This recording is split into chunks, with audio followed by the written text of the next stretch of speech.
Hello बच्चों, MP teachers guild में आपका स्वागत है। आज हम नेस और ओलंपियाड में आने वाले सोशल साइंस के क्वेश्चन सॉल्व करेंगे। ठीक है, चलिए स्टार्ट करते हैं। चरक थे, तो चरक कौन थे? चरक चरक जो हैं वो एक प्रसिद्ध वैद्य थे। ठीक है, नेक्स्ट क्वेश्चन, चरक ने कौन सी पुस्तक लिखी है? तो चरक ने कौन सी पुस्तक लिखी है? चरक संहिता। ठीक है, कौन थे वो? वैद्य थे और उन्होंने उनकी पुस्तक का नाम क्या है? चरक संहिता। नेक्स्ट क्वेश्चन, तमिल, तेलुगु, कन्नड़ और मलयालम किस परिवार की भाषा हैं? जो तमिल, तेलुगु, कन्नड़ और मलयालम है वो द्रविड़ परिवार की भाषाएं हैं। ठीक है, चलिए नेक्स्ट क्वेश्चन की ओर। ऋग्वैदिक काल में घोड़ों को किस काम के लिए लाया जाता था? तो ऋग्वेद जो काल था उसमें घोड़ों का क्या काम था? लड़ाई में रथ खींचने के लिए किसका यूज होता था? घोड़ों का उपयोग करते थे। ठीक है, चलिए नेक्स्ट क्वेश्चन की ओर। ऋग्वेद की प्रार्थनाओं की रचना करने के लिए लोग क्या कहलाते थे? तो ऋग्वेद की जो प्रार्थना है उनकी रचना कौन जो रचना करते थे उन लोग को क्या कहते थे? आर्य। ठीक है, चलिए नेक्स्ट क्वेश्चन की ओर आगे बढ़ते हैं।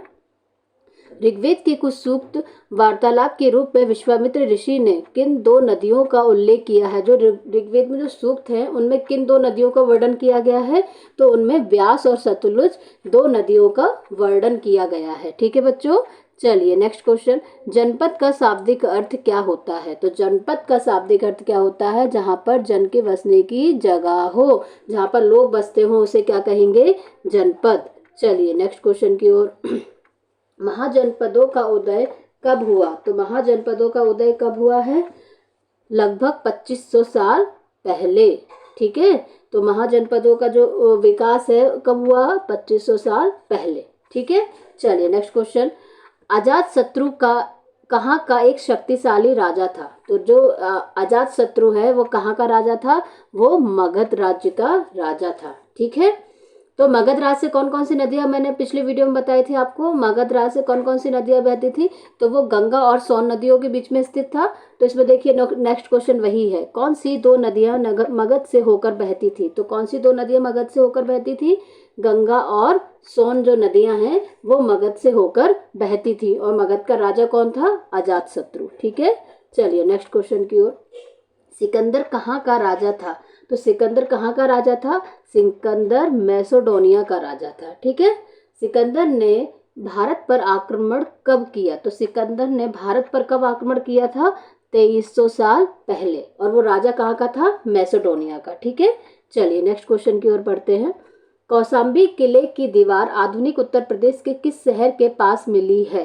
तो जो कौशाम्बी की जो दीवार है वो हमें आधुनिक उत्तर प्रदेश में इलाहाबाद के पास मिली है। ठीक है, चलिए नेक्स्ट क्वेश्चन, महात्मा बुद्ध ने अपनी शिक्षा सामान्य लोगों को किस भाषा में दी थी? तो कल हमने पढ़ा था सामान्य लोगों की भाषा कौन सी थी? प्राकृत। तो महात्मा बुद्ध ने जो शिक्षा है वो सामान्य लोगों को किस भाषा में दी थी? तो प्राकृत भाषा में दी थी। ठीक है, नेक्स्ट क्वेश्चन, संस्कृत भाषा के व्याकरण की रचना करने वाले महान व्यक्ति कौन थे? तो संस्कृत भाषा का जो व्याकरण है, किसका? संस्कृत भाषा का जो व्याकरण आप पढ़ते हैं उसकी रचना किसने करी है? तो उनकी रचना ऋषि पाणिनि ने की है। ठीक है बच्चों, चलिए नेक्स्ट क्वेश्चन की ओर चलते हैं। बोध गया नामक स्थान किस राज्य में है? तो जो बोध गया जो नामक स्थान है वो कहाँ पर स्थित है? बिहार में स्थित है। ठीक है, नेक्स्ट क्वेश्चन, गौतम बुद्ध के बचपन का नाम क्या था? तो गौतम बुद्ध के जो बचपन का नाम था, सिद्धार्थ गौतम बुद्ध के बचपन का नाम था। ठीक है बच्चों, चलिए नेक्स्ट क्वेश्चन, महात्मा बुद्ध को निर्वाण कहाँ प्राप्त हुआ? तो महात्मा बुद्ध को निर्वाण कहाँ पर प्राप्त हुआ था?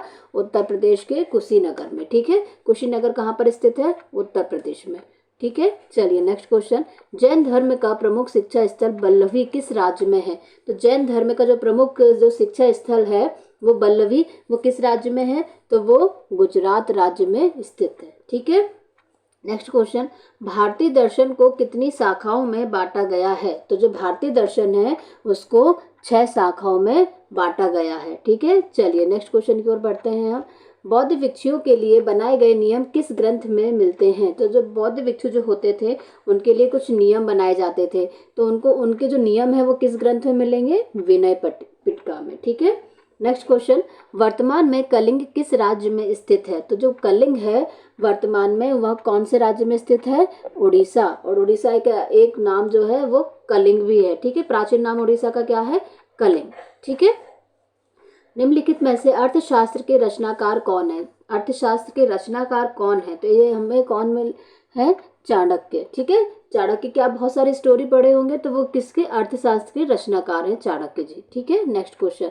मौर्य काल में दक्षिण भारत किसके लिए प्रसिद्ध था? मौर्य काल में जो दक्षिण भारत है वो किसके लिए प्रसिद्ध था? दक्षिण भारत में आज भी किसके लिए प्रसिद्ध है? सोने सोने के लिए और कीमती पत्थरों के लिए। तो मौर्य काल में जो दक्षिण भारत था वो सोने और कीमती पत्थरों के लिए प्रसिद्ध था। ठीक है, चलिए नेक्स्ट क्वेश्चन की ओर आगे बढ़ते हैं।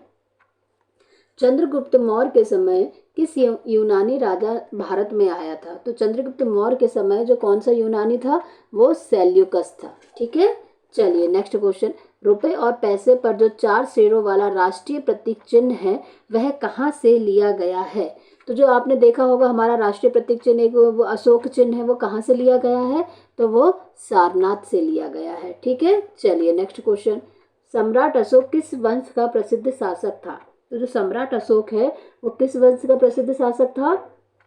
तो वो मौर्य वंश का प्रसिद्ध शासक था। ठीक है, चलिए नेक्स्ट क्वेश्चन। एरेटाइन जैसी मोहर लगे लाल चमकदार बर्तन कहाँ मिले हैं? तो वो वाले बर्तन हमको कहाँ मिले हैं? पांडिचेरी में मिले हैं। ठीक है, मोहर मतलब एरेटाइन जैसे मोहर लगे लाल चमकदार बर्तन, तो वो कहाँ पर मिले हैं? हमें पुडुचेरी में मिले हैं। ठीक है, चलिए नेक्स्ट क्वेश्चन। रोमन साम्राज्य में काला सोना के नाम से कौन सी प्रसिद्ध वस्तु थी? तो जो रोमन साम्राज्य था उसमें काला सोना किसको कहा जाता था? हमारे यहाँ की काली मिर्ची को काला सोना कहा जाता था। ठीक है, चलिए नेक्स्ट क्वेश्चन। सिल्क रूट रेशम मार्ग पर नियंत्रण रखने वाले शासकों में कौन प्रमुख था? तो एक जो हम वहाँ से जो यूरोप है वहाँ से एक पूरा रास्ता हमारे भारत तक आता था, तो वो उसे क्या कहते थे? रेशम मार्ग। यहाँ से हमारे हमारे भारत हमारे चीन इधर मतलब हमारे भारत चीन से जो है वो रेशम वहाँ पर यूरोप में जाता था, वहाँ वहाँ की कुछ वस्तुएं हमारे इधर चीन तक आती थी। ठीक है, तो उस वाले रूट को क्या कहेंगे? रेशम मार्ग है। तो उस पर नियंत्रण किस राजा ने बना लिया था? तो उस पर जो नियंत्रण है वो राजा कुषाण ने वहाँ पर बना लिया था। ठीक है, चलिए नेक्स्ट क्वेश्चन। समुद्रगुप्त के बारे में अशोक स्तंभ पर खुदे अभिलेख से जानकारी प्राप्त होती है, वह कहाँ स्थित है? तो जो समुद्रगुप्त के बारे में जो हमें जानकारी मिलती है वो कहाँ पर, वो स्तंभ कहाँ पर स्थित है? तो वो स्तंभ इलाहाबाद में स्थित है। ठीक है, चलिए नेक्स्ट क्वेश्चन। रेशम बनाने की तकनीक का आविष्कार किस देश ने किया? किस देश ने किया? तो किसने किया है? तो रेशम बनाने का जो आविष्कार है वो चीन ने किया है। ठीक है, चलिए नेक्स्ट क्वेश्चन। कवि अश्वघोष जिन्होंने बुद्ध की जीवनी लिखी थी वे किसके दरबारी थे? तो वे किसके दरबारी थे? वे राजा कनिष्क के दरबारी थे। और राजा कनिष्क कहाँ के थे? जम्मू और कश्मीर के। ठीक है, चलिए नेक्स्ट क्वेश्चन।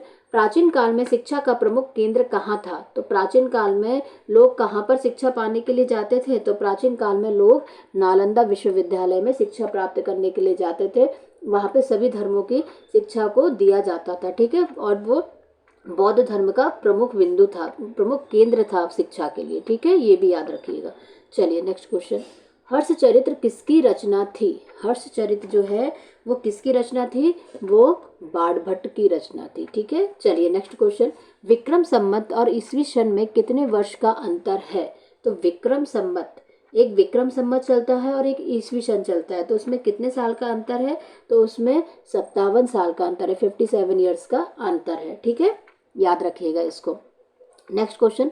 चंद्रगुप्त द्वितीय के दरबारी कौन से कवि थे? तो चंद्रगुप्त जो द्वितीय हैं उनके कौन से कवि दरबारी थे? तो उनके कालिदास जो कवि हैं वो उनके दरबारी थे। ठीक है, चलिए नेक्स्ट क्वेश्चन।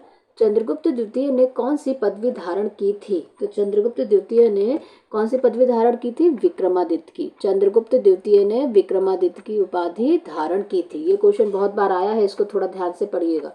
Next question. गुप्त वंश का प्रथम शासक कौन था? तो गुप्त वंश का प्रथम शासक कौन था? चंद्रगुप्त। ठीक है, गुप्त वंश का जो है वो प्रथम पहला शासक कौन था? चंद्रगुप्त था। Next question. अभिज्ञान शाकुंतलम किस कवि की रचना है? तो ये कवि कालिदास की रचना है अभिज्ञान शाकुंतलम, उन्होंने स्टोरी लिखी है इस पर। तो ये किसकी रचना है? कालिदास जी की। Next question. शिल्पकारी की कुशलता का एक अद्भुत उदाहरण कुतुब मीनार लौह स्तंभ कहाँ पर स्थित है? जो कुतुब मीनार लौह स्तंभ है वो कहाँ पर स्थित है? हमारे भारत के दिल्ली में स्थित है। ठीक है, चलिए नेक्स्ट क्वेश्चन। तो वो लौह स्तंभ की एक खास विशेषता ये है कि वो इतना प्राचीन है तब भी उसमें क्या जंग नहीं लगी है। ठीक है, ये उसकी क्या है, एक अद्भुत उदाहरण है कि लोहे में वैसे नॉर्मल में जंग लग जाती है लेकिन वो अभी तक उसमें बिल्कुल भी जंग नहीं लगी है। ठीक है, चलिए नेक्स्ट क्वेश्चन की ओर आगे बढ़ते हैं। धातु मंजूषा किसे कहते हैं? तो धातु मंजूषा जहाँ कीमती पत्थर तथा सिक्के जो रखे जाते थे प्राचीन काल में, वहाँ उसे हम क्या कहते थे? धातु मंजूषा कहते थे। ठीक है, नेक्स्ट क्वेश्चन, पुरु वंश की राजधानी क्या थी? तो जो पुरु वंश थी उसकी राजधानी कहाँ थी? उसकी राजधानी हस्तिनापुर थी। ठीक है, चलिए नेक्स्ट क्वेश्चन, संस्कृत रामायण के रचयिता का नाम कौन सा? जो रामायण है वो संस्कृत में किसने लिखी है? तो वो संस्कृत में वाल्मीकि जी ने लिखी है। ठीक है, तो इसका राइट ऑप्शन हो जाएगा बी। नेक्स्ट क्वेश्चन, भारत का राष्ट्रीय संग्रहालय कहाँ पर स्थित है? तो जो भारत का जो राष्ट्रीय संग्रहालय है वो कहाँ पर स्थित है? वो नई दिल्ली में स्थित है। ठीक है, जहाँ पर बहुत पुरानी चीज़ें, पुरातत्व वाली जो चीज़ें हैं वो वहाँ पर संजो के रखी जाती है, उसे हम वो कहाँ पर, तो वो क्या है? राष्ट्रीय संग्रहालय है। तो राष्ट्रीय संग्रहालय कहाँ पर स्थित है? नई दिल्ली में। ठीक है, आर्यभट्टी पुस्तिका के लेखक कौन है? तो आर्यभट्टी पुस्तिका के लेखक कौन है? आर्यभट्ट। ठीक है, और आर्यभट्ट कहाँ किसके गणित के एक विशेषज्ञ भी रहे हैं। ठीक है, गणितज्ञ भी हैं वो। नेक्स्ट क्वेश्चन, किस देश के निवासी शून्य का प्रयोग किए बगैर गिनती करते थे? शून्य तो हमारे भारत ने दिया है, तो शून्य का प्रयोग किए बिना जो गिनती करते थे वो कौन से देश के थे? तो वो रोम देश के निवासी थे। ठीक है, चलिए नेक्स्ट क्वेश्चन, तमिल भाषा में रामायण के रचनाकार कौन थे? संस्कृत में तो हमारे वाल्मीकि जी हो गए हैं, और उसमें बोला है कि तमिल भाषा में उसका रामायण की रचना किसने की है? तो तमिल भाषा में कंबन ने की है। ध्यान रखना, संस्कृत भाषा में वाल्मीकि जी ने, तमिल भाषा में कंबन ने। ठीक है, नेक्स्ट क्वेश्चन, निम्नलिखित महाकाव्यों में से कौन सा तमिल महाकाव्य नहीं है? तो कौन सा महाकाव्य तमिल नहीं है? तो हमारा जो महाभारत है वो तमिल महाकाव्य नहीं है। ठीक है बच्चों, चलिए नेक्स्ट क्वेश्चन, केरल के अधिकतर लोग क्या खाते? विविधता की समझ। तो विविधता क्या होती है कि हमारा जो भारत है वहाँ पर अलग अलग क्षेत्रों में अलग अलग भाषाएं बोली जाती हैं, अलग अलग खाना खाया जाता है, अलग अलग पहन वेशभूषा वहाँ पर है। तो ये सब क्या है? विविधता है। रहे हम सब लोग साथ में रहे लेकिन हमारा पहनावा, हमारा खाना पीना, हमारी भाषा, हमारी संस्कृति सब अलग अलग है, तब भी हम लोग सब लोग एक साथ मिलकर रह रहे हैं। यही क्या है? विविधता है। ठीक है, तो इसके बारे में कुछ क्वेश्चन है तो आप थोड़ा सा इसको समझ के करिएगा। केरल में अधिकतर लोग क्या खाते हैं? तो केरल में अधिकतर लोग क्या खाते हैं आप बताइए? चावल, मछली, सब्जी। तो ये तीनों चीज़ें केरल में अधिकतर लोग खाते हैं। केरल में चावल बहुत खाया जाता है, समुद्र किनारे है तो मछली भी बहुत है, और सब्जी। तो उपरोक्त सभी इसका आंसर हो जाएगा। ठीक है, चलिए नेक्स्ट क्वेश्चन, निम्न में से विविधता के पहलू कौन कौन से हैं? खान पान, धर्म व भाषा, पहनावा और उपरोक्त सभी। तो मैंने अभी आपको बताया कि खान पान, धर्म, भाषा, पहनावा ये सब क्या है? विविधता की समझ को बताते हैं। ठीक है, चलिए नेक्स्ट क्वेश्चन, हमारे देश में किस प्रकार की विविधता पाई जाती है? तो हमारे देश में कौन कौन सी रंग रूप भैया, किसी का कलर फेयर है, किसी का काला, किसी का गोरा, किसी का गेहुआ। खान पान, हम लोग सब लोग अलग अलग खाना खाते हैं, कोई शुद्ध शाकाहारी है तो कोई मांसाहारी है, तो अब इसमें भी विविधता पाई जाती है। ठीक है, भाषा में भी विविधता पाई जाती है, तो उपरोक्त सब इसका क्या हो जाएगा? राइट आंसर हो जाएगा। ठीक है, चलिए नेक्स्ट क्वेश्चन, पहाड़ियों में बसा रेगिस्तानी इलाका वर्षा के बराबर होना लंबे समय तक बर्फ से ढका रहता है। उक्त कथन किस स्थान को परिभाषित करता है? तो कौन से स्थान को परिभाषित कर रहा है? पहाड़ियों पर बसा है, रेगिस्तानी इलाका है। ठीक है, बर्फ ना के बराबर, वहाँ पे बर्फ है वो बिल्कुल ना के बराबर होती है, लेकिन चारों तरफ से क्या बर्फ से ढका रहता है। तो वो कौन से क्षेत्र की बात कर रहे हैं? तो वह लद्दाख की बात कर रहे हैं। ठीक है, नेक्स्ट क्वेश्चन, लद्दाख है तो लद्दाख क्या है? एक केंद्र शासित प्रदेश है। ठीक है, चलिए नेक्स्ट क्वेश्चन, कश्मीर की किस ऊन से बनी सालें विश्व प्रसिद्ध हैं? तो जो कश्मीर में जो है, जो कौन से ऊन से? पश्मीना जो ऊन से जो सालें बनती हैं वो विश्व प्रसिद्ध हैं। ठीक है बच्चों, चलिए नेक्स्ट क्वेश्चन, विभिन्न भाषा, रंग, वर्ग के लोग एक साथ मिलकर रहते हैं तब उसे कहते हैं, तो उसे क्या कहते हैं? असमानता की भावना, की विविधता में एकता, की एकता की भावना, की डी। तो क्या आंसर हो जाएगा इसमें? तो उसे हम क्या कहते हैं? विविधता में एकता। ठीक है, चलिए नेक्स्ट क्वेश्चन, विविधता एवं भेदभाव, अब दोनों में अंतर आपको बताना है। जो हम सभी लोग को एक छवि में बांध देते हैं उसे हम क्या कहते हैं? मतलब कि हम सिर्फ उसे हम तो जो हम सभी लोगों को एक छवि में बांध देते हैं उसे कहते हैं, तो उसे क्या कहते हैं? रूढ़िवादी धारणा, पूर्वाग्रह या अनुमान। तो उसे हम क्या कहते हैं? उपरोक्त सभी। ठीक है, चलिए नेक्स्ट क्वेश्चन। भारत की अधिकतर आबादी कहाँ पर रहती है? तो भारत की जो अधिकतर आबादी है वो गांव में रहती है। ठीक है, नेक्स्ट क्वेश्चन। भारत कब स्वतंत्र हुआ? तो भारत कब स्वतंत्र हुआ? 1947 में भारत क्या हुआ है? स्वतंत्र हुआ है। ठीक है, केरल के स्कूलों में महिला शिक्षक कितने प्रतिशत है? तो जो केरल के जो स्कूल हैं वहाँ पर महिला जो शिक्षक हैं वो कितने प्रतिशत है? 60% है। ठीक है, मतलब कि महिला शिक्षकों की जो संख्या है वो वहाँ पर क्या है? ज़्यादा है। ठीक है, next question. Doctor Bhimrao Ambedkar को कहा जाता है? तो डॉक्टर जो भीमराव अंबेडकर है उन्हें क्या कहा जाता है? संविधान का जनक कहा जाता है। ठीक है, राष्ट्रपिता किसे कहेंगे? महात्मा गांधी जी को। लौह पुरुष से किसे कहेंगे? सरदार वल्लभ भाई पटेल को। और लोकमान्य तिलक जी को कहा जाता है। और संविधान का जनक किसे कहा जाता है? डॉक्टर भीमराव अंबेडकर को। ठीक है, ये भी याद रखिएगा। Next question. भारतीय संविधान की विशेषता नहीं है? तो भारतीय जो संविधान है उसकी विशेषता क्या नहीं है? तो उसकी विशेषता नहीं है भेदभाव, हमें भेदभाव नहीं करना चाहिए। ठीक है, विशेषता क्या क्या है? धर्मनिरपेक्षता, हमें सभी धर्मों का सम्मान करना चाहिए, समानता, सभी के साथ समान व्यवहार करना चाहिए और सभी को समान बराबर का हक भी मिलना चाहिए। ठीक है, नेक्स्ट क्वेश्चन। भारतीय संविधान कब लागू हुआ है? तो भारतीय संविधान जो है वो कब लागू हुआ है? 26 जनवरी 1950 को भारतीय संविधान लागू हुआ है। ठीक है, चलिए। हर देश को विभिन्न निर्णय लेने एवं काम करने के लिए किसकी जरूरत होती है? तो हर देश को विभिन्न निर्णय लेने एवं काम करने की जरूरत किसकी पड़ती है? सरकार की। ठीक है, सरकार के कार्य हैं। तो सरकार के क्या कार्य हैं? देश की सीमाओं की रक्षा करना, दूसरे देशों से शांतिपूर्ण संबंध बनाना, देश का आर्थिक विकास करना कि उपरोक्त सभी। तो सरकार के क्या कार्य हैं? उपरोक्त सभी। Next question. भारत में सरकार के स्तर हैं? तो भारत में सरकार के कितने स्तर हैं?